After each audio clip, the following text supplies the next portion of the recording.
Mtazamaji, huu ni mto Nyathorogo ambao unaunganisha wilaya mbili, wilaya ya Tarime pamoja na Rorya. Kabla ya ujenzi wa daraja hili, wananchi walipata changamoto kubwa sana ya kuvuka hapa, ili walazimu kupita chini ya mto huu na kuhatarisha maisha yao. Serikali ikaona ipo haja ya kuwasaidia wananchi hawa, ikatoa zaidi ya milioni 700 kwa ajili ya ujenzi wa daraja la mawe lenye urefu wa mita 36, na kama ambavyo unashuhudia daraja limekamilika. Kwa sasa wananchi wameokoa takriban kilomita 40 za kuzunguka kuitafuta lami. Sasa wanatumia kilomita 6 tu kuweza kufika hapa.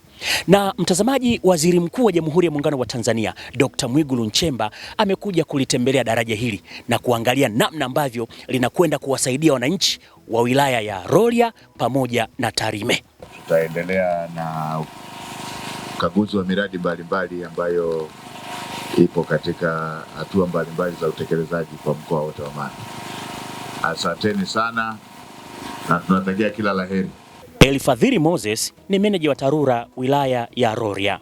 Daraja tulilojenga la mawe kwa teknolojia ya mawe kuunganisha wilaya ya Rorya na Tarime imetusaidia sana kufupisha ule muda wa wananchi kusafiri kutoka Rorya kwenda upande wa Tarime. Na vile vile imefungua fursa kwa sababu wananchi wa Rorya wanatoka sasa kwenda maeneo mengine kama maeneo ya migodi na kusafirisha bidhaa maeneo mbalimbali. Mtazamaji, tumezungumza na wananchi ambao wanalitumia daraja hili. Daraja hii imetusaidia kwa muda mrefu.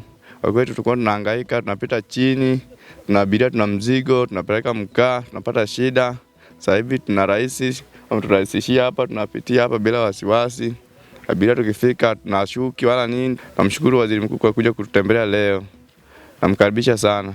Hili daraja linatusaidia kwa ajili ya kupita, kwa sababu imetusaidia mambo mengi. Pindi daraja lilikuwa lijajengwa, tulikuwa tunapita kwenye matope, tunahangaika, mabodaboda zilikuwa zipiti, magari hamna, tunahangaika hata usafiri.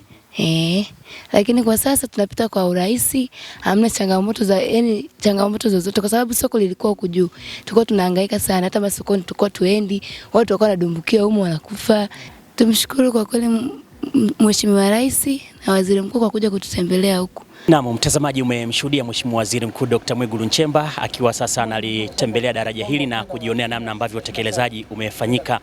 Inataja kwamba madaraja kama haya yanasaidia sana katika kupunguza gharama za ujenzi na yatakwenda kuwanufaisha sana wananchi wa maeneo haya kati ya Rorya pamoja na Tarime. Mimi ni Beni Mwanantala.